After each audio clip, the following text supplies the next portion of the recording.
Voilà, de retour pour la deuxième partie, toujours avec Adrien Bozzi, toujours sur nos élections et toutes ces péripéties et aussi essayer de comprendre ce qui se passe au niveau des enjeux. Alors moi, je vais te montrer une petite séquence pour aller dans le sens de Oui. tout ce qu'on a vu. C'est Benoît Hamon qui était il n'y a pas longtemps à France 2 et qui était avec Laurent Wauquiez. Alors, Laurent Wauquiez, lui, c'est pareil, c'est cette droite qu'on appelle sarkozyste. Les faux durs, tu vois. Les faux durs, voilà.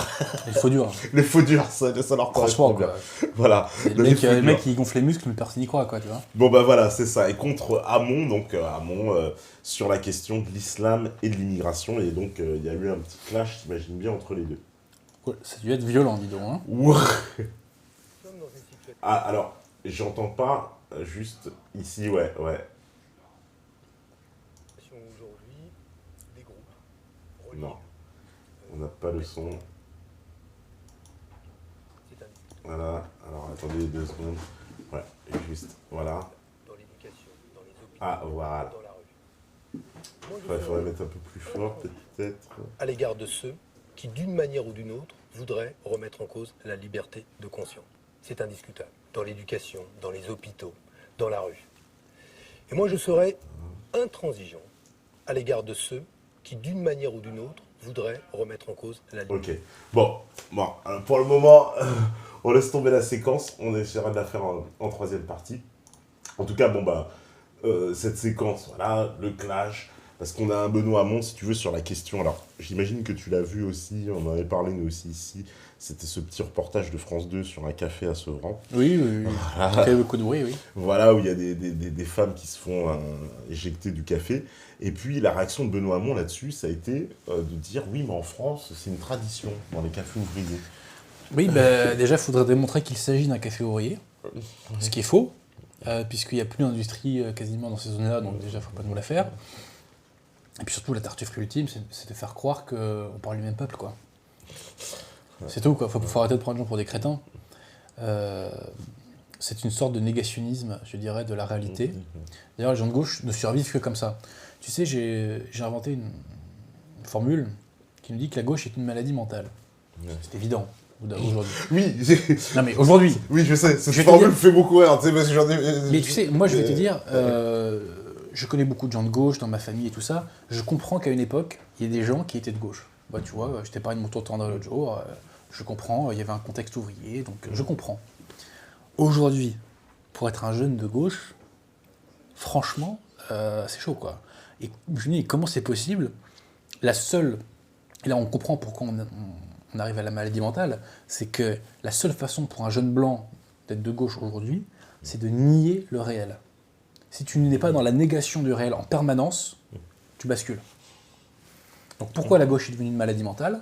Parce qu'on a des gens totalement schizophrènes qui sont contraints de nier en permanence la réalité. Tu vois? Je te parlais tout à l'heure, tu sais, la jeune fille là, qui a fait la petite vidéo contre Marine Le Pen. Elle ne vit pas dans la même dimension que moi, tu vois. Ouais. Elle ne vit pas dans la même dimension. Il y a un autre exemple, justement, j'ai envie de t'en parler aussi, celui-là, c'est Mehdi Méclate. Énorme. Parce que Énorme. Alors voilà, parce qu'on est dans le déni de gauche, et je trouve, et alors là, le personnage, pour le coup, il symbolise tout ce que tu viens de dire, mais les réactions pour le soutenir, tu te rends compte, parce que... Alors que ceux qui connaissent pas l'affaire, je vais rappeler, Mehdi Méclate, c'est un journaliste du Bondi Blog à la base, qui t'organise au passage, financé par le Ouais, Soros. et voilà, au passage. Donc, ce journaliste, égérie de la gauche bobo, hein, c'est ça, carrément, ouais. voilà, adulé. C'est le maghrébin gentil, tu vois. Voilà, Vous voyez que ça marche, l'intégration. Bah, On en a trouvé un. Voilà, donc t'as toute la bobocratie Exactement, qui nous l'a mis, il a fait la couverture des Inrocks avec Christiane Taubira, une interview, donc voilà, quoi. Vraiment tout ce qu'il y a de plus, Pascal Clark à France Inter, enfin il est Et vraiment en plus, il a un pote adulé. noir, tu vois. Et il a un pote noir, Badrou. Et ce qui a à mourir de rire, c'est que on nous vend ça, alors que, en ce moment, la tension monte énormément entre les Noirs et les Maghrébins en banlieue, tu vois. Alors qu'avant, c'était un petit peu banlieue United, quoi. Tu vois, hein. Et en tout cas, c'était le discours officiel. Là, depuis quelques temps, depuis à peu près un an, tu vois, le clash est assumé entre les Maghrébins et les Subsahariens. Il est assumé. Donc c'est quand même rigolo qu'on nous vende, tu tu vois, les deux potes, voilà, qui symbolisent la banlieue, alors qu'en réalité, c'est l'inverse. Ah oui. Il y a Ils pas sont trop longtemps, des j'ai chiens. débooké une vidéo de Ria Boutelja, Maboula Soumaro. Elles ont parlé de ce problème-là. Ça existe, hein, c'est-à-dire Bien que sûr. eux, ils se le cachent même pas de leur côté. Oui, entre noirs et arabes, c'est pas l'amour fou, etc. Donc Ouais. tout le monde en a parfaitement conscience. Ce que moi, je vais te dire un truc, moi, je l'ai découvert tardivement. Ça. Parce que moi, par exemple, quand j'étais en cours, ou dans mon collège, il y avait quand même une solidarité, tu vois. Ouais. Ou tu vois, c'est un petit peu comme les gaullistes et les communistes pendant la guerre, quoi. C'est-à-dire que quand il y a un tierce ennemi, on se met contre eux. Par contre, quand il est plus là, Quand il est plus là, les choses rigole reviennent. comme Voilà, ça. c'est un peu ça. Et donc, il éclate soutenu parce que là, on l'a vu soutenu par tout le monde. On a vu Pascal Clark, quand même, qui a fait des sorties incroyables. En nous expliquant, c'est pas de sa faute, il a un côté c'est sa dualité, c'est un chanteur. Enfin, il a un côté sombre, je crois. Un côté sombre, une part de sombre de lui, voilà. Mais on sait très bien que parce que tu sais que dans la tête de quelqu'un qui est structuré par le vu à la télé, de quelqu'un qui est structuré par l'idéologie dominante, le racisme ne peut venir que des blancs. Tu vois, ça ne peut pas exister un noir, un arabe, un asiatique, un indien, un aborigène ou tout ce que tu veux qui soit raciste. Ça ne peut pas exister. Il y a eu un certain nombre d'articles qui sont sortis, de Ouria Boutelja notamment, d'une ancienne conseillère de Taubira, dont j'oublie le nom, là, d'origine maghrébine aussi, là, qui était flic avant, je crois. Ça me dit quelque chose. Mais bon, elle fait SIEM, je crois, quelque chose, là. Et en fait, quelle est cette théorie? C'est de dire qu'on ne peut pas mettre sur le même plan le racisme qui vient d'un blanc et la réaction qui vient d'un non-blanc, puisqu'en fait, c'est une réaction, précisément. Ouais, c'est vrai, et donc, ce n'est pas du racisme, et en fait, voilà, c'est une réaction d'indisposition, quoi. Voilà. D'accord. Et donc là, on a un mec qui... Moi, je fais le quart de ces tweets-là, je prends une ferme direct. Voilà. Direct, hein. Je crois qu'il va te chercher chez toi. Ah oui, c'est clair, c'est clair et net, ouais. Là, en l'occurrence, lui, il a le droit. Alors, je crois que pour le coup, pour être intellectuellement honnête, que la LICRA va faire des poursuites contre lui. Mais en tout état de cause, dans le cerveau des gens de gauche du système, ça a bugué. Ça a carrément bugué, l'affaire m'éclate, quoi. C'est vraiment... Et puis, c'est ça qui est rigolo, c'est que tu vois, c'est le mec qu'on nous présente comme étant le maghrébin gentil, cultivé, je sais pas quoi. Finalement, il a un discours que certains appelleraient d'extrême droite. Alors, ce qui est totalement caricatural de dire cela, mais j'emploie ce terme pour me faire comprendre, tu vois. Avec notamment des tweets assez antisémites, tu vois. Hein, donc, effectivement, tu vois, la réalité finit par rattraper toujours, malheureusement, heureusement d'ailleurs peut-être, même eux, si tu veux. Et tu vois, pour s'en sortir, Pascal Clark, on revient à ce que je t'ai dit, refus de la réalité. Non, il n'est pas raciste, hein. Il n'est pas antisémite, il a une part d'ombre, tu vois. Il a une part d'ombre, c'est tout. Voilà. Donc, le coup de la part d'ombre, quand moi je me ferais pincer par la patrouille, je dirais que j'ai une part d'ombre aussi. Voilà, c'est ça, parce que je les ai trouvés un peu cette bobocratie très indulgente, quoi. Tout d'un coup, c'est des parts d'ombre, la dualité. On a entendu les Arocs qui sont au début disculpés, ils ont dit on savait pas, en fait on a cramé qu'ils avaient menti. Enfin, c'est quand même. Tu sais, ce deux poids deux mesures, on le constate aussi avec Ouria Boutelja, qui sur la question juive va très très loin. Très loin. Et beaucoup de Français de souche ne pourraient pas se permettre ce genre de discours, hein, sans avoir des poursuites pénales, que elle, pour l'instant, n'a pas. Apparemment. Elle a même été, absous, on peut dire, dans cette affaire de Souchien, puisque la justice a dit... Oui, tout à fait. La justice a dit, il n'y a pas de Français de souche. Et attends. Ce qui, en plus, qu'il faut voir, c'est le motif du jugement. Ils nous disent que la notion de Français de souche n'a, de mémoire, parce que je cite les extraits du jugement dans mon prochain livre, n'a aucune réalité, je crois qu'ils disent sociologique, biologique, historique, c'est ça. de malade, quoi. Ils nous font du Macron avant l'heure, quoi. Voilà. La France n'existe pas. Hein. Les mecs, la France n'existe pas, il n'y a pas de souche française, il n'y a pas de souci. Voilà. Alors que c'est quand même incroyable, parce que quand elle prend son expression, même dans l'émission de Ce soir ou jamais, elle dit bien les Souchiens, les Blancs, parce qu'il faut leur trouver un nom. Tout à fait. Il n'y a pas d'ambiguïté possible pour moi. Elle désigne bien un groupe ethnique, enfin au sens la loi Pleven, je sais pas. Et là, non, ça ne rentre pas dans le cadre. Ce groupe qui n'existe pas aux yeux de la juge du tribunal, je crois que c'était la cour d'appel de Toulouse, Infini, qui avait tranché. En revanche, elle a une existence pour Ouria Boutelja et ses disciples. Ouais. Donc, moi, c'est ce que je constate. Et d'ailleurs, tu sais que moi, je ne me suis pas senti blanc. En fait, je me suis senti blanc tardivement. Avant, j'étais français. Mais je ne me définissais pas comme blanc. Ça m'est venu très tardivement. Mais pourquoi ça m'est venu ? Parce qu'on m'a désigné comme tel. Voilà, c'est à force qu'on te le répète. Mais c'est tout. Ouais. Tu vois, mais avant, moi, je me disais pas, t'es blanc, tu vois, je m'en Ouais, foutais, ouais. tu vois. Je veux dire, c'est comme t'es droitier. T'as pas bah, grandi voilà, en disant, tu dis mais pas, je suis droitier. blanc, je suis blanc. Non, voilà, ouais. Aujourd'hui, je me le dis. Mm. Parce que c'est. Au bout d'un moment, tu vois, t'as la réalité multiculturelle qui te saute au visage et puis voilà, ça te revient dessus, tu vois. Mais bon. Ouais, parce que on sait très bien que c'est vrai, le cas inverse. Quelqu'un, entre guillemets, qui aurait essayé le quart des tweets de Mehdi Méclate, il serait déjà devant la 17e chambre, peut-être bien même enfermé en face. Et il faudra vraiment suivre cette affaire de près. Moi, j'ai vraiment hâte de voir ce qu'elle donne. Vraiment. Hein. Parce que là, on va voir la tartufferie de la République, tu vois. Toute la tartufferie de la République. Parce que moi, si je fais ça, je te dis, je me prends 20 000 € d'amende, du sursis, tu vois, la totale, quoi. Et une couverture médiatique, parce que là, encore une fois, il faut saluer encore une fois le travail des réseaux indépendants, des médias indépendants, c'est encore F de Souche qui a déterré cette affaire. Il me semble que c'est F de Souche qui a... Il me semble bien. Donc, énorme dédicace à F de Souche. Il me semble bien que ceux qui ont déterré cette affaire. Et d'ailleurs, attends, dans le même coup, ils en ont déterré deux, pour le coup, parce que le lendemain, il y a eu la remise des Césars de Ouléga oui, alors, énormissime. Alors, c'est pareil, on retombe des nues. Mais tu sais, ça veut dire quelque chose de très intéressant. Ça veut dire que le système n'arrive plus à, entre guillemets, museler la réalité. Et que maintenant, tu vois, c'est comme de l'eau qui coule entre les doigts, quoi. Il n'arrive plus, quoi. Ah bah moi, je vois ça comme ça, c'est le truc qui fissure. On n'arrive plus à contenir le golem multiculturel, tu vois. Il nous revient dans la gueule d'une façon ou d'une autre, quoi. D'une façon ou d'une autre, il nous revient dans la gueule, quoi. Ah, parce que là, en plus... Alors, clairement, cette cérémonie des Césars, un petit mot, parce que c'était... Ah oui. C'était orwellien. C'était la cérémonie de le multiculturalisme qui était à l'honneur. En fait, c'est le système qui se rend hommage à lui-même, tu vois ce que je veux dire. Alors déjà, on peut le dire à deux égards, c'est que les Césars, Omar Sy a eu le César du meilleur acteur. Omar Sy, tu regardes n'importe quel de ses films, il ne sait pas jouer. J'ai rien contre lui humainement, c'est quelqu'un de très bien sans doute, il ne sait pas jouer. Donc tu vois bien que on nous crée de force des icônes qui n'existent pas. Hein. Et donc, déjà petite parenthèse, donc, te disais-je, ça prouve que le système, encore une fois, est à bout de souffle, puisqu'il ne trouve plus les Gérard Depardieu, même les acteurs de la Passion, donc ça, même un Thierry Lhermitte, tu vois, même un Christian Cavé, qui sont pas des Louis de Funès, mais qui sont quand même des bons acteurs. Le système ne trouve plus ça. Hein. Kev Adams, on va pas faire arriver beaucoup de gens à Kev Adams. Hein. Bon. Donc, première chose. Et deuxième chose, il y avait le message politique des pseudo-rebelles. Donc, tu as eu monsieur, comment s'appelle, la Ruffin, c'est ça ? Ouais, Ruffin. Qui nous a fait pleurer dans les chaumières. Merci patron, ouais. Avec son truc là sur les chômeurs, les ouvriers et compagnie. Bon, arrête d'être de gauche, après tu pourras parler de la question sociale. Moi, c'est ce que je pense en premier lieu.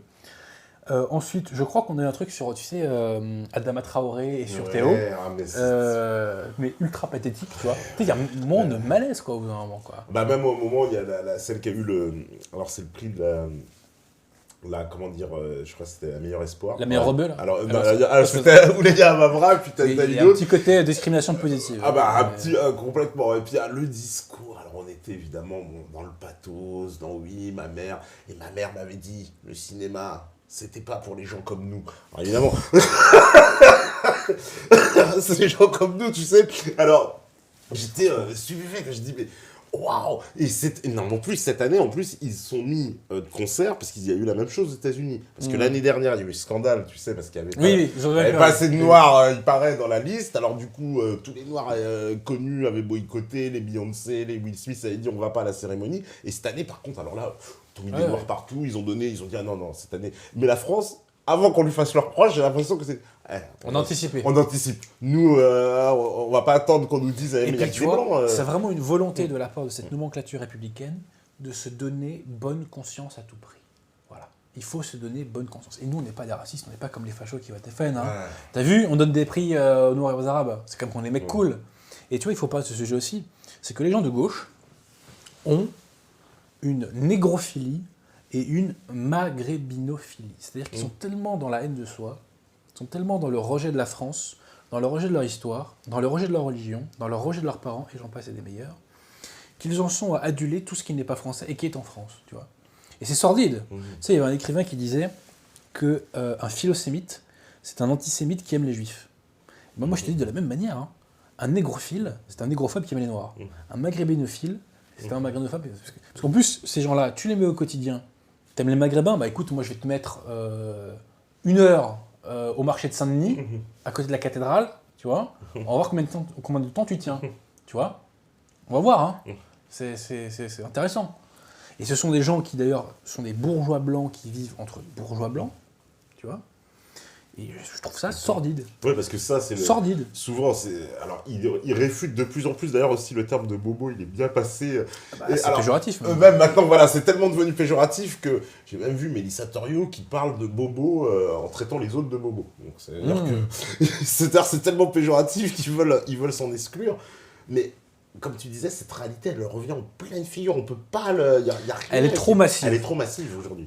D'ailleurs, le système a tenu longtemps et le FN a pu ne pas émerger autant qu'il aurait dû émerger parce qu'on pouvait mettre la réalité sous le tapis. Tu vois, l'immigration, on confine, le chômage, on bidouille un peu les chiffres et puis on laisse ça aux périphéries. Là, c'est trop. Là, la réalité est en train d'exploser, que ce soit l'immigration, le chômage, la fiscalité et compagnie, et on ne peut plus faire semblant. On ne peut plus mettre la réalité sous le tapis.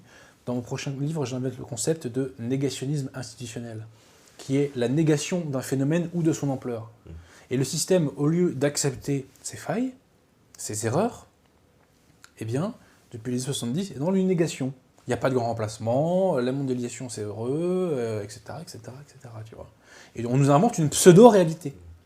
Et d'ailleurs, la nouvelle opinion publique, son rôle historique, c'est d'avoir détruit cette pseudo-réalité qui nous est vendue par le système. Je ne suis pas soralien, mais de ce point de vue-là, il faut reconnaître que Soral, tu vois, quand il dit cette interview du mois, il a détruit le truc, quoi. Et il a dit, en gros, il y a un discours qui est faux. On peut ne pas être d'accord avec Soral sur son logiciel idéologique, moi-même j'ai des réserves que tu imagines, mais là-dessus, il a été extrêmement performant et il a détruit. En fait, si tu veux, l'hostilité des médias de l'opinion publique est en partie due à lui, il faut le reconnaître. Et donc, la nouvelle opinion publique a détruit cette... c'est aussi en grande partie dû à Métaté. Je sais un peu les points. Mais c'est très vrai, ceci étant dit. Donc, on a détruit cette pseudo-réalité qui se fonde sur ce négationnisme institutionnel. Et donc, on retombe encore une fois sur nos pattes, on est cohérent. Les gens de gauche sont obligés d'être dans la négation du réel en permanence pour pouvoir se regarder dans une glace, quoi. Et pour pouvoir se dire, on est des gens cool, on continue à voter comme des tocards à gauche, quoi, tu vois. Et donc, on arrive à cette maladie mentale. Et je dis ça, tu vois, des images qui tournent sur Internet, quand tu vois des antifas ultra excités qui deviennent complètement fous contre un tel ou un tel, quand tu vois les mêmes aux États-Unis avec Trump, on a vu des images totalement sidérantes. Totalement sidérantes, tu vois. Et j'ai envie de dire, tu es de gauche, mets tes idées en pratique. Commence par aller vivre en banlieue. Parce qu'en plus, aux États-Unis, et c'est ce qui est en train d'arriver en France, la racialisation du débat, parce que aux États-Unis, on voit de plus en plus dans les manifs anti-Trump des gens qui se baladent avec le white supremacy, je suis un blanc privilégié, il y a cette idée, donc voilà. Et je vois maintenant ce discours-là arriver en France. Tout à fait. Je vois des petits jeunes, l'autre fois, voilà, ils faisaient une interview sur CNews, alias iTélé, là, pour Ramayad, et puis ils te disent carrément, oui, moi je suis un blanc non racisé, machin, enfin ils reprennent en plus. Ah non, mais... Complètement carrément. Et je veux dire, t'es non racisé, mon pote, mais prends le RER, hein. Tu vas être racisé tout de suite. Hein. Si tu veux être racisé, mon pote, sors de ton bourgeois, de ton ghetto de bourgeois blanc qui reste donc entre bourgeois blancs, tu vas très vite être racisé. Parce que moi, j'étais racisé. Hein. Tous les Français de souche qui sont au contact du multiculturalisme sont racisés, il n'y a pas de problème. Hein. Donc, j'ai envie de dire, t'as des complexes. Ouais, c'est ce que je disais aux gens que je rencontrais. J'ai toujours vu ça, moi, tu sais, quand j'étais plus jeune, tu vois, des mecs qui étaient complexés du pognon de leurs parents. Mais je leur dis, mais t'as du problème avec le blé de ton parent ? Mais donne-le-moi. Mais moi, j'ai aucun problème avec, hein. Il n'y a pas de souci, hein. Franchement, je le prends. Hein. Si t'as un souci, moi je le prends, il n'y a pas de problème. Tu sais, c'est les mecs que tu vois à la fac qui s'habillent en péruvien, tu vois. Ah oui. Tout ça, c'est des mecs blindés qui habitent dans le 5e, tu vois. Ils fumaient du shit. Ils fumaient pour 1000 € de shit, tu vois, par mois, quoi. Ils viennent d'où le pognon, quoi, au bout d'un moment. C'est bon, quoi. Assumez qui vous êtes. Vous avez le privilège d'être français, l'honneur, la grâce d'être français. Assumez, c'est pas une honte. Bien au contraire. Ouais, parce que c'est vraiment, je le vois, d'ailleurs il y a une déclaration, c'était une porte-parole de Benoît Hamon, c'est Madame Slimani, qui elle a parlé en parlant d'une défection encore au profit de Macron d'un député PS et en disant on n'a pas besoin de façon de ces vieux blancs. Putain, c'est un truc de fou. Si on avait dit ces vieux bicots. Ah, je crois, voilà. Tu vois, ce serait pas passé. Ou ces vieux négros d'ailleurs. Oui, ou ces vieux négros, ce serait pas de jaloux, hein. Non, mais ce serait pas passé, c'est sûr. C'est-à-dire que, en fait, taper sur les blancs aujourd'hui dans on va dire dans le discours idéologique dominant, c'est pas très grave. Ça passe normal. Non. C'est pas... Bah non, parce que le blanc est un oppresseur, tu vois. Donc si tu tapes un oppresseur, c'est pas très grave. Parce qu'alors elle dit la même chose, clairement, ne serait-ce que, voilà, évidemment, sur les juifs ou sur... Elle serait même en procès, j'imagine. Là. Alors, oui. Elle serait, voilà, 17e chambre, voilà, etc. Mais là, non, ça fait même pas scandale, hein, j'en parle parce que... Ça fait tellement ça un peu fait scandale que j'étais pas au courant. Ah bah voilà, non, pour te dire. Pourtant, ça... j'essaie d'être au courant. Ouais, non, pour te dire, ça a même pas fait un grand scandale. Pas du tout. Quoi. Voilà, encore une fois, ça sort de la nouvelle opinion publique. Je vois que alors justement, tiens aussi, petite transition, mais en lien, parce qu'on a parlé beaucoup du FN au début, et le FN, c'est vrai qu'il s'inspire beaucoup, lui, des faits de cette nouvelle opinion publique. Parce que moi, à chaque fois que je vois un Philippot, il ressort ce genre de trucs qui sont des trucs... Par exemple, l'affaire Mehdi Méclate, c'est lui qui l'en a... Et tu vois, j'ai critiqué Philippot tout à l'heure, mais là, il était très bon, tu vois. Ceci étant, le racisme anti-blanc, par exemple, tu vois, il n'y a que le FN qui en parle, bon, plus trop aujourd'hui, mais à une époque, ils s'en étaient un peu emparés. Le terme de racaille. Le terme de racaille, que Sarkozy a employé 2-3 fois, on ne lui a pas pardonné, parce que il faisait dissidence avec la pseudo-réalité. La racaille n'existe pas dans la pseudo-réalité. C'est un mot que le système n'emploie pas, on parle de jeunes. Et tu vois, parle de jeunes. C'est pas vrai. Moi, je me rappelle même d'un interview de Marion Maréchal Le Pen en 2013. Alors, c'était pourquoi ? Il y a eu des émeutes à l'époque. C'était pourquoi ? Ah oui, PSG. Émeute de PSG au Trocadéro. Et elle avait employé le terme de racaille sur LCI, tu vois. Et je me rappelle que le mec en face, ça l'avait choqué, tu vois. Et elle avait dit, même la formule, c'était on s'émeut en gros, de ce que peuvent penser les racailles, mais en revanche, tu vois, les peuples... Enfin, c'était ça l'idée, quoi. Et là, on employait ce mot. L'utilisation du mot racaille, donc le racisme anti-blanc, c'est effectivement tout ça, le FN s'inspire de la nouvelle opinion, et puis même sur plein de choses. L'aspect anti-Union européenne, si tu veux. Non pas, le FN a toujours été plus ou moins anti-Union européenne, mais disons que le fait que ce soit à ce point au centre du discours du FN aujourd'hui, c'est ça. Il y a 5 ans, Marine Le Pen a parlé de la fameuse loi de 73. Ça vient de la nouvelle opinion publique aussi. Ouais. Voilà, j'espère que demain, la nouvelle opinion publique va aller davantage sur mon logiciel et que le FN s'en inspirera. Tu vois. Ça serait beau. Ça serait beau. Mais ils seront obligés, ils sont complètement en face quand même, quoi. Ils écoutent parce que même une sortie, par exemple, comme Philippot face à Valls à l'époque où il lui sort Miel Blancos, je suis éternellement attaché à la France. Là, c'était le mec de la nouvelle opinion publique qui complètement. C'est celui qui a. Ça a été fait d'ailleurs afin d'être vu et revu sur YouTube. Sur YouTube, parce que. Petite parenthèse. Depuis, il est moins bon sur YouTube, Philippot. Hein. T'as vu sa chaîne? Ouais, j'ai vu sa chaîne, ouais. Pas très spontané quand même, hein. Oui, moi. Le coup de la tasse et tout ça, là, ouais. Enfin bref. Moi, quand je vais mettre ta TV, tu vois, je viens pas. Bon, nous, il y a du vrai thé dedans, je précise. Non, c'est pas grave, c'est pas grave. Je précise, mais bon. Mais grosse dédicace à la chaîne YouTube de Florent Philippot. De Florent Philippot. Il est vachement en plus parodié, en plus, hein, dans les médias à cause de ça, mais bon. C'est du gâteau pour ses adversaires. C'est le prix du succès. Alors, tiens, on me demande aussi, tiens, je prends comme ça au plus des petites questions, on me dit, qu'est-ce que tu penses de la réconciliation nationale prônée par Roger Hollande ? C'est le sujet de son dernier livre.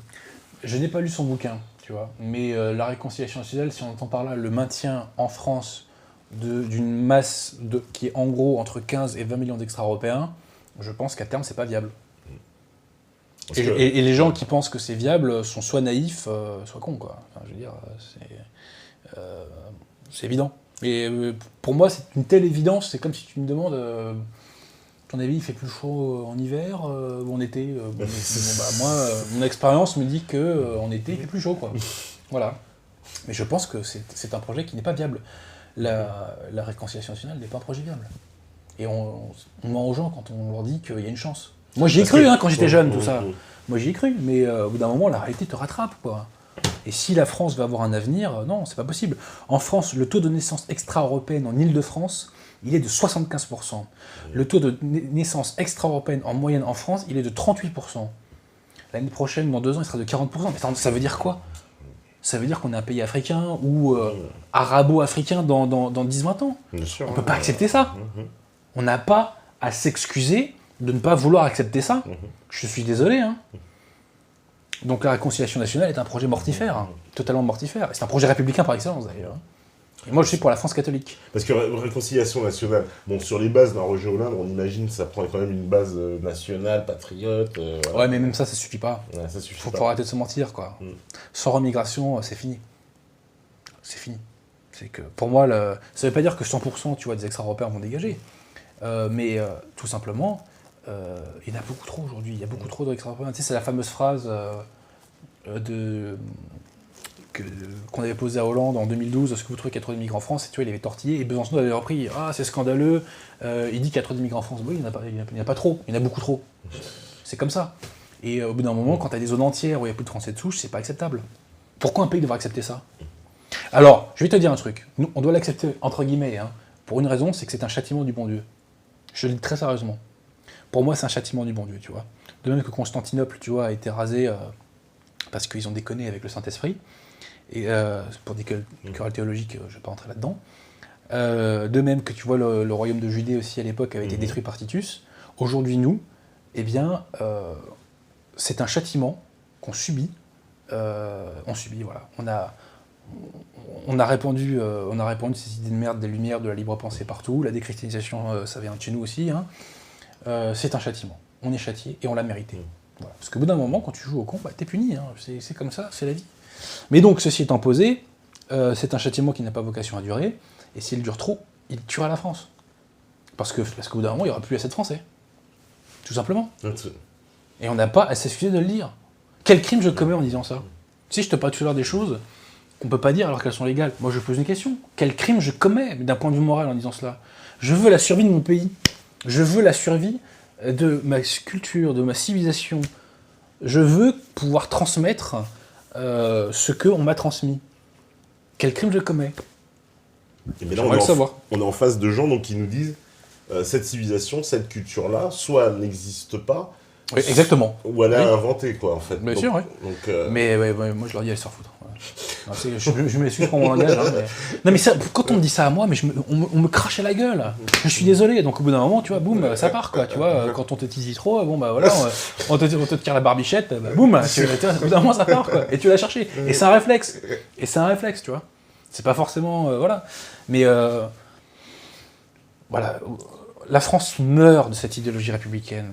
Qu'elle soit déclinée d'une façon macronienne, valsienne, un peu plus politiquement correcte, un peu moins, un peu plus réconciliation nationale.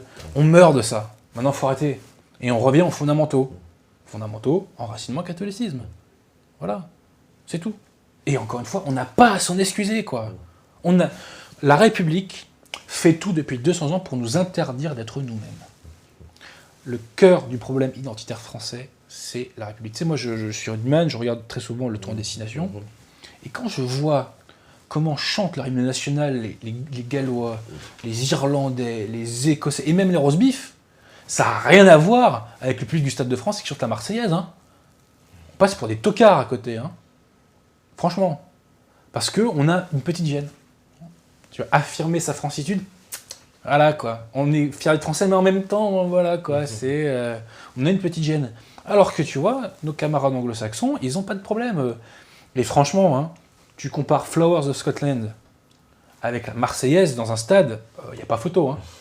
Flowers of Scotland lui fout la honte à la Marseillaise. Hein. Alors, moi, je suis pour qu'on change d'hymne. Mais ça, c'est un autre débat. Mais je suis pour qu'on mette au 31 du mois d'août. Bref. Donc, voilà, la République nous interdit d'être nous-mêmes. Eh bien, moi, je revendique le droit d'être français, avec tout ce que ça implique civilisationnellement, culturellement, spirituellement, hein, je m'excuse. La France est née d'une insurrection contre le mensonge. Quand Clovis se fait baptiser catholique, il est en dissidence avec tous les royaumes barbares aux alentours qui sont ariens, donc qui sont hérétiques et qui emmènent les âmes en enfer. La France est née d'une insurrection contre le mensonge. Donc, grosse dédicace à Saint-Rémy, hein, petite parenthèse, hein, et à Sainte-Clotilde, et à Sainte-Geneviève. Et on est né de ça. Et ben, je te l'annonce, c'est une prophétie que je fais. Voilà, je fais une prophétie. Je ne suis pas prophète, mais j'en fais une quand même. La France ressuscitera d'une insurrection contre le mensonge républicain et contre le mensonge conciliaire. Voilà. Nous renaîtrons que comme ça, parce que c'est comme ça que nous redeviendrons nous-mêmes. Notre société, notre régime politique repose sur des principes faux et sur des principes mauvais. Voilà. Donc tant qu'on ne rompt pas avec ça, on sera dans la merde. Voilà. Ça, c'est une petite dédicace à M. Asselineau, parce que c'est bien de sortir de l'Union européenne, mais tant qu'on ne remet pas les bonnes valeurs à la base de la société, et c'est ça la différence entre les hommes de droite et les hommes de gauche, c'est que nous remettre des valeurs différentes à la base de la société, et bah, au final, la France finira toujours par être dans la merde. Tant qu'il n'y a pas les bons principes qui sont restaurés, ça ne sera pas la peine d'espérer grand-chose. Hein. Et la République trouvera toujours un truc pour nous foutre la tête sous l'eau.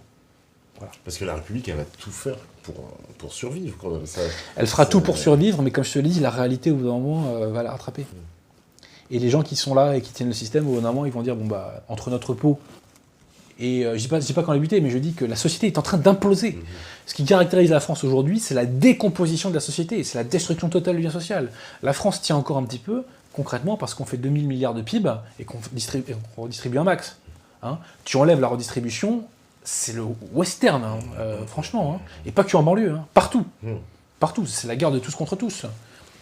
Donc, parce que le lien social a été complètement détruit et les Français ne font plus société. Mais en plus, les hommes politiques, ils le savent tous, puisque Bien sûr. je voyais encore Sarkozy, c'était il n'y a même pas 2 semaines, qui faisait encore une déclaration, il disait « Je n'ai jamais vu une telle colère dans le pays, la Bien France sûr. est en bouillonnement ». C'est-à-dire, ils le constatent tous, c'est ce que tu dis. Même là. Fillon, il avait la phrase de la guerre civile, ça s'appliquait pas que à la banlieue. Ouais. Sauf que, bah, ils sont tenus. Et en même temps, ils sont tenus, et d'un autre côté, ils n'arrivent pas à renier qui ils sont. Parce que moi, tu vois, si demain je deviens un collabo, c'est pas arrivé. Je suis un être humain, je suis faible, j'ai des faiblesses. Si je deviens un collabo, bah, je collaborerai, mais tu vois, quand il s'agira de faire, je dirais, rétropédalage, bah, j'aurais du mal physiquement. Je me suis tellement, si tu veux, rallié à un autre moule, tu vois, qu'au bout d'un moment, c'est contre nature. Mais cette contre nature, bah, elle t'a imprégné. Elle t'a imprégné, tu vois. Donc il n'arrive pas. Et tu vois, Hollande, le bouquin qu'il a fait avec les 2 journalistes, ce qui est très intéressant, c'est qu'on voit que sur les constats, il est très proche de ce que je te dis, Complètement. mais qu'il n'arrive pas à se décoller de son logiciel de merde. Républicain, Mais c'est souvent tendance le cas, socialiste. justement, pour des hommes politiques, des fois de haut niveau, qui te font des analyses où on voit bien qu'ils ont compris certaines choses, ça et prouve qu'ils sont pourtant, ils coupables. n'arrivent pas à aller au fond. Ça veut dire qu'on ne peut même pas leur faire le crédit de la bonne foi, tu vois. Ils sont d'autant plus coupables. C'est-à-dire que t'as compris, t'es au courant, et tu fais rien. Mais t'es un traître. Tu laisses ton peuple crever, quoi. Tu laisses ton pays se détruire. Mais c'est de la pure trahison. Et après, c'est Pétain le collabo, tu vois. On rigole, hein. Ouais. Franchement, on rigole, hein. Bon. Parce que lui, il les a pas fait venir, les Allemands, hein.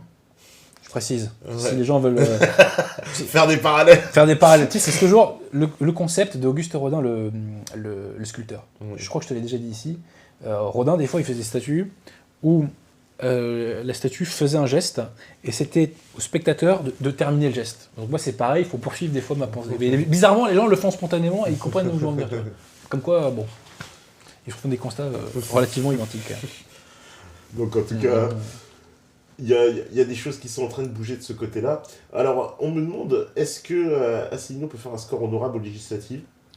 C'est plus compliqué C'est parce plus que compliqué. les législatives, il faut beaucoup de pognon, hein, quand même. Hein.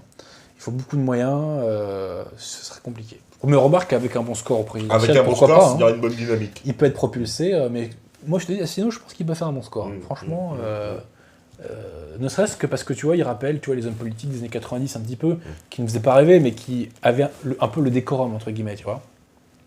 Donc non, Asselineau, je pense Avec, que...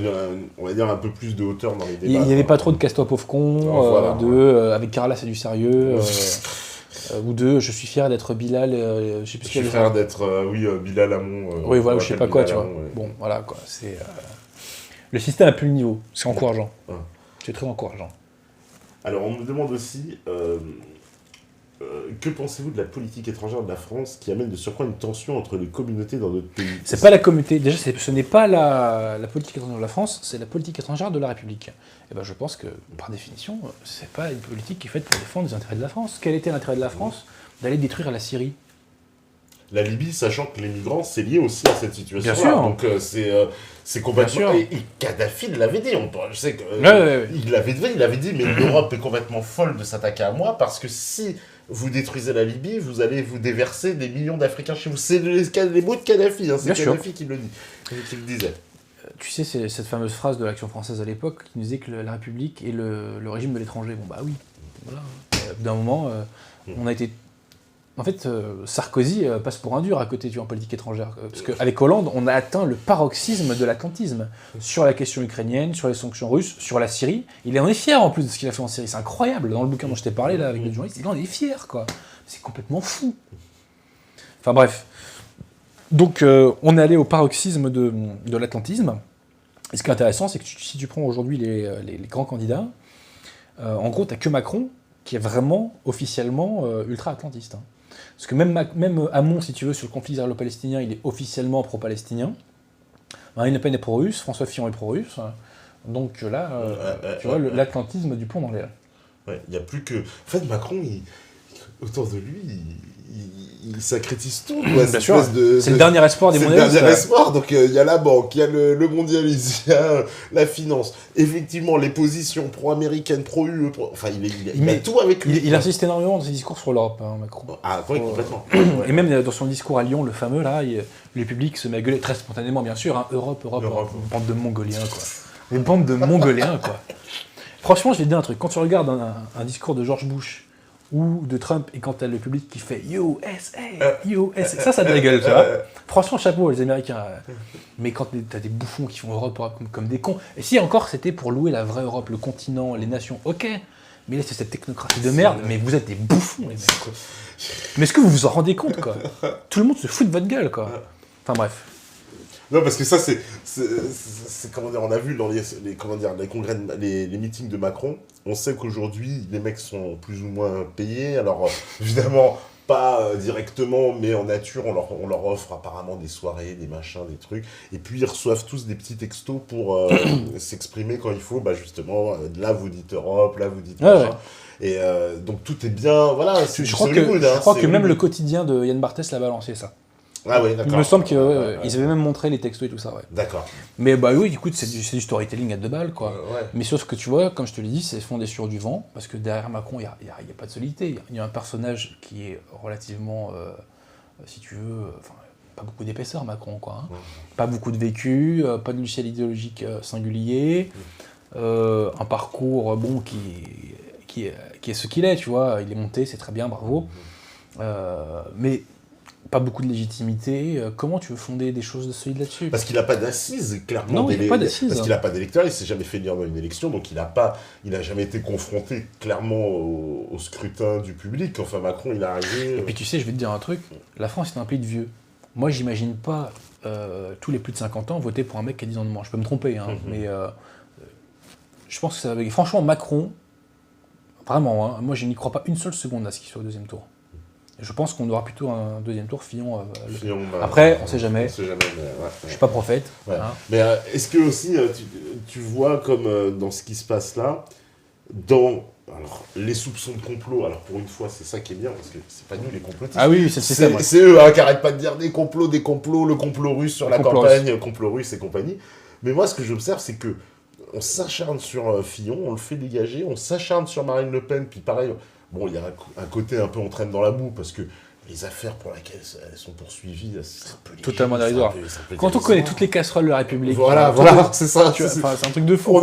Elle est poursuivie pour le tweet de Daesh, alors là, ça a tombé par terre, quoi. Donc là, l'espèce de... C'est du foutage de gueule. Son assistante, qu'on nous dit, oui, mais c'est son assistante, mais on sait pas si elle a travaillé assez pour le Parlement, mais en même temps... Je me dis, si elle a une assistante, même, tu sais, je souligne l'honnêteté de Mélenchon qui a pris sa défense là-dessus. Hein. Parce que quand on lui a posé la question, il a dit, mais moi, mon assistant, il travaille, je sais plus où, là, il a cité le bled en France. Et même, la journaliste lui dit, ah bon, mais alors, vous êtes comme Marine Le Pen? Et après, il a très bien répondu, il a dit, mais attendez, l'Europe, la France, c'est où? C'est en Europe, non? Faut arrêter les conneries, quoi. Bon, donc, il travaille pour moi, il travaille pas. Mais par contre, personne n'est venu lui chercher des noises pour les propos, et je crois pas que l'Union Européenne ira lui chercher des noises. Mais c'est pour dire que c'est un peu léger tout ça, quoi, ce qu'on retrouve contre quoi. Et j'ai l'impression qu'on est juste là pour dégager la route pour Macron, quoi. C'est vraiment que ça. Les gens, globalement, ne sont pas dupes. Alors, Fillon a pris du plomb dans l'aile un petit peu, hein. Ouais. Parce qu'elle est un peu moins moralement plus mais ceci étant, il est encore en lice pour le second tour. Hein. Bah parce que j'ai l'impression qu'au départ... On l'a vu à Trocadéro, c'est ça lui a fait perdre, mais est-ce que l'acharnement justement médiatique, ça lui a pas fait... ça lui donne une aura. Au bout d'un moment, voilà... Ça peut lui donner une aura, oui, tout à fait. Parce que j'ai vu des électeurs de Fillon qui étaient fâchés contre les médias. Hein. Quand ils sont venus, les médias se sont fait insulter, littéralement. Mais qui n'insulte pas les médias? Qui n'insulte plus les médias, ouais. Tu sais, je me rappellerai toujours... C'était la blondasse, là... je me permets d'employer ce terme parce que je pense qu'elle se résume plus ou moins à cela. Hein. Sinon, je ne me serais pas permis. Qui est chez Ruquier, là. Valérie Burgaf. Et elle dit un jour à Mélenchon, les journalistes, mais nous sommes le contre-pouvoir. Vous critiquez tout un journaliste, monsieur Mélenchon, mais nous sommes le contre-pouvoir. Non, tu es le relais de l'idéologie dominante. Donc tu es le relais du pouvoir. Enfin, comme que tu en aies conscience de 3 minutes quand même, cher ami. Hein. Tu es le relais du pouvoir. Et les journalistes sont mal aimés aujourd'hui. Pourquoi ? Parce que le pouvoir est mal aimé. Le pouvoir est mal aimé parce qu'il détruit la France. Et donc, comme les journalistes relaient ce qui nous détruit, ils sont mal aimés. C'est mécanique. Mais si demain les journalistes, si tu veux, font un bon boulot, ils seront aimés. Ils seront aimés à nouveau. Ouais. Point barre. Tout simplement, ouais. C'est tout. Parce que là, pour le moment, c'est vrai qu'il y a une défiance. Alors, ils n'arrêtent pas de parler de ça. Ils disent oui, l'élection française va jouer un peu comme l'élection américaine, avec des élites entre guillemets qui représentent un système, et des gens qui disent maintenant on veut faire exploser ce système, on a marre, on veut sanctionner ces élites. C'est en partie vrai. Hein. C'est en partie vrai. Les Français, quand même, se rendent compte de plus en plus qu'ils sont trahis. Et au bout d'un moment, on a envie, comme je te dis, hein, le réflexe, comme le dit ce cher Nolan, là, de foutre une claque au système. Ouais. Parce que pourquoi on devrait accepter en permanence de se faire humilier ? Pourquoi on devrait accepter en permanence d'être insulté, tu vois, de voir notre pays détruit ? Au bout d'un moment, il faut qu'il y ait un retour. Hein. Et est-ce que tu ne penses pas que... Alors justement, ça c'est des choses qu'on va voir, mais... Moi, j'ai l'impression que cette nouvelle opinion publique, justement, ça passe de moins en moins tout ce qu'on essaye... En fait, les serpents là qu'on essaie de nous faire avaler de temps en temps sur tout un tas de sujets, bah ça... Mais justement, parce que... On les avale plus comme avant, je trouve. Ça passe plus comme avant. C'est clair et net, parce qu'on a tellement détruit cette pseudo-réalité qu'on sait que les mecs sont de parti pris, on sait qu'ils sont de mauvaise foi, on sait que certes, vous balancez ça, mais par contre, ça, vous le balancez pas, tu vois. Voilà, donc c'est... Parce que même j'ai vu, c'était dans un débat, il y avait le mec du Figaro. Alors d'ailleurs, il se gêne, il y avait Caroline Forêt sur BFM, il se gêne pas, bon, il parle mal d'Asselineau, c'est vraiment, voilà, comme d'habitude, etc. Ouais. Et à la fin, il y en a quand même un, le mec du Figaro, qui dit, mais vous savez, vous ferez mieux de vous méfier, parce que c'est ça que les gens reprochent, justement. Vous êtes tous en train de cracher, entre guillemets, votre venin, tout ce petit monde, tout le monde est d'accord, et ça, les gens... Ce passage était vraiment symbolique de ce qui se passe dans la caste. Parce qu'en plus, officiellement, ils pensent pas la même chose, hein, les mecs. Hein, oui, c'est ça. Ouais, mais tu vois, par contre, effectivement, quand quelque chose sort de leur sérail, sort des circuits, vient d'un circuit autre, d'un canal autre, là, il n'a même pas le droit d'exister. Ces mecs-là reprochent à Asselineau d'exister, quand même, tu vois, politiquement. C'est incroyable. Ouais, c'est ça. C'était genre, il existe, c'est déjà pas bien, et on s'en prend lui... J'ai trouvé, mais c'était lamentable, quoi, sans Caroline Foist en même temps. C'est méprisant. Mais c'était méprisant, mais y compris le journaliste de BFM. Hein. Je dis ça parce que lui, normalement, il devrait avoir une neutralité un peu, quand même. Officiellement. Là, il lit, en fait, la liste des candidats, et puis à la fin, il cite Asselineau, et puis... Genre, il y a un problème, quoi. Oui, parce qu'il a eu ses parrainages. Mais tu vois, ça serait intéressant que... Asselineau fasse un bon score, ne serait-ce pour que ces mecs-là la ferment. Ouais, la ferme. Tu vois, un bon gros score de Marine Le Pen... franchement, Marine Le Pen, moi je la vois pas loin de 35%. Je peux me tromper, peut-être que je suis complètement dingue, mais je pense qu'elle peut taper entre 30 et 35% au premier tour, et elle peut gagner le deuxième. Hein. Je pense qu'elle a ses chances. Ça sera dur. Hein. Ça sera dur, mais c'est plus comme en 2002, où ils sont certains de gagner. Parce que même là, tous les éditos, je les vois tous passer. Alors ils disent tous, oui, c'est vrai, celui qui tombe, s'il tombe contre elle, il a des chances. Mais rien n'est joué. En toute franchise... Tout le monde dit rien n'est joué quand même, ouais. À mon avis, il y aura...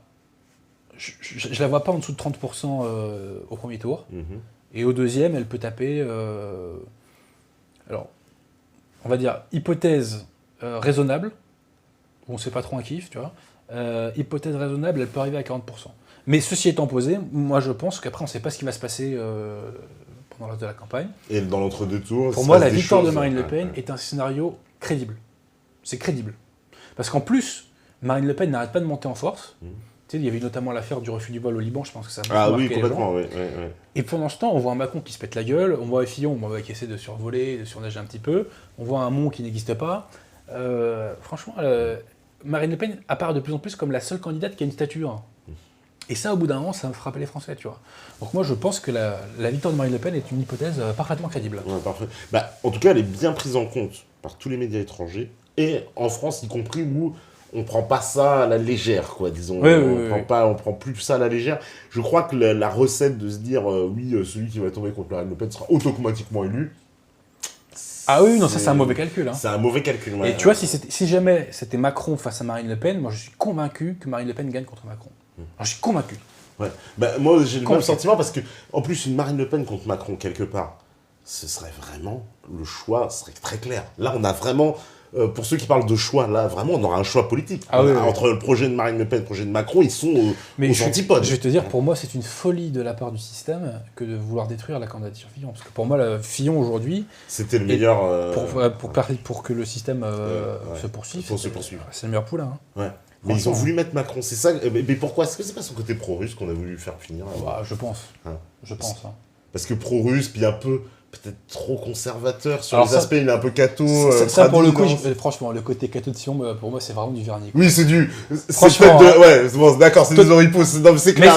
Mais c'est déjà trop. Mais c'est déjà trop, quoi. C'est déjà trop. Parce que, attends, même Valérie Boyer, sa porte-parole, elle avait mis une petite croix dans une émission, ça avait fait scandale. Oui, elle respecte pas la laïcité, elle ose afficher sa religion, etc. Bon, j'ai trouvé que c'était un peu surfait, mais je me demandais, est-ce que finalement ce Fillon, il dérange pas à cause de ça? Parce que ça, petit côté conservateur, petit côté j'aime les... Voilà, il déroge au politiquement correct, au mondialisme. Ouais. En tout cas, d'un point de vue du discours, les faits, on les verra. Hein, parce que la 5ème République, c'est le régime où le président, une fois élu, fait l'inverse de ce qu'il a dit. Hein. De Gaulle, je garde l'Algérie, je la dégage. Mitterrand, je tords le coup du capitalisme et il nous sort l'acte unique et Maastricht. Chirac, fracture sociale. Sarkozy, la rupture, il continuait. Donc le changement, c'est maintenant, c'est quoi en penser. Donc voilà. Mais en tout cas, dans son discours, Fillon dissonne par rapport à certains éléments de la doxa. C'est évident. Et comme a priori, on veut conserver le moule mondialiste aussi pur que possible, et oui, effectivement, on le tacle. Mais effectivement, dans l'affaire Fillon, je crois que ce qu'il faut retenir, c'est cette espèce de nouveau Yalta qui va se faire dans les années à venir. Tu vois. Et voilà, le Fillon, il est pas tout seul, il est soutenu par un certain nombre de députés UMP, il y a des gens de l'oligarchie qui sont avec lui, donc c'est quand même pas inintéressant, ça. C'est pas inintéressant.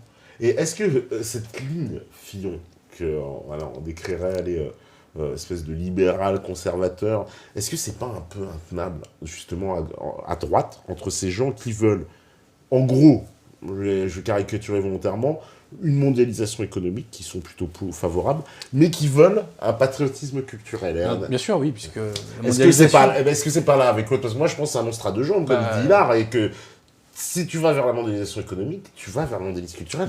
Tu pourras pas... La mondialisation nous apporte la destruction de notre tissu économique, la destruction de notre patrimoine, parce que quand on vend tout notre patrimoine à des Qataris, à des Chinois et compagnie, au bout d'un moment, les mecs, ils vont pas l'entretenir, comme nous on l'aurait fait, tu vois. La mondialisation, c'est aussi l'américanisation, tu vois, donc bien entendu que c'est contradictoire. Le problème du mot libéral, si tu veux, c'est que personne n'en a la même définition. Le mot libéral, c'est pas la même chose dans la bouche de Benjamin Constant, de Milton Friedman, de Monseigneur de Lassus, de Jean-Luc Mélenchon. Donc moi, j'ai un peu des réticences à l'employer. Après, je vois, en fonction des autres, ce que ça veut dire, mais tu vois, par exemple, moi, je suis d'un point de vue théologique antilibéral, mais d'un point de vue de l'économie, moi, je suis pour qu'on donne de l'air aux entreprises, donc on va me qualifier de libéral, tu vois. Donc voilà, c'est un terme que j'évite et puis en plus, c'est un maximum d'employer. Oui, parce que c'est un peu compliqué, parce que le libéralisme, on peut le comprendre comme justement la liberté d'entreprendre, mais ce qu'on vit aujourd'hui qui est appelé libéralisme, c'est tout sauf du libéralisme. Quand c'est des grandes entreprises monopolistiques, c'est pas du libéralisme. L'entrepreneur en France et le patron en France sont persécutés.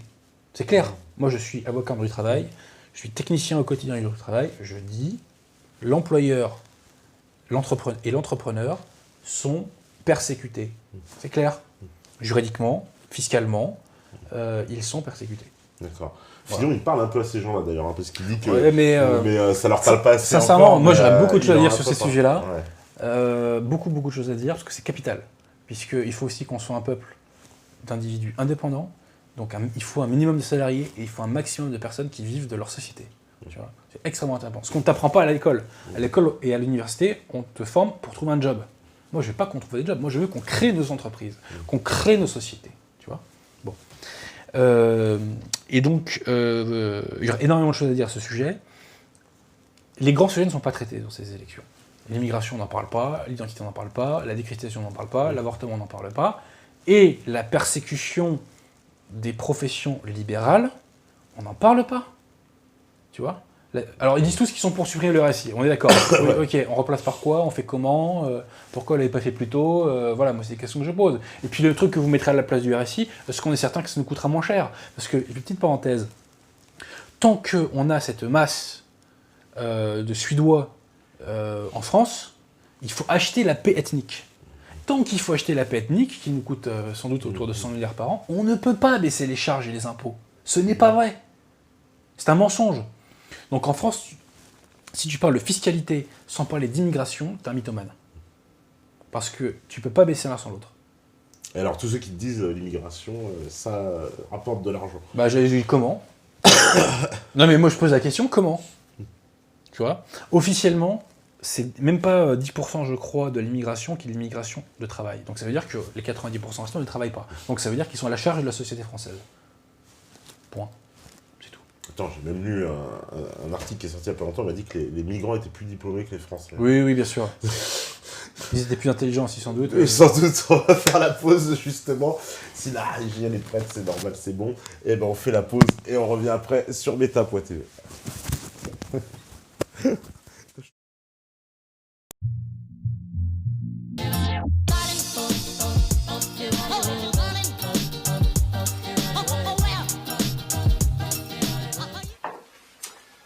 Bonjour à tous, nouveau numéro de Parlons-en. Aujourd'hui nous allons évoquer un sujet extrêmement important, c'est tout simplement comment s'organise notre pays, la France. Aujourd'hui il y a 6 niveaux d'organisation de la commune à l'Union européenne.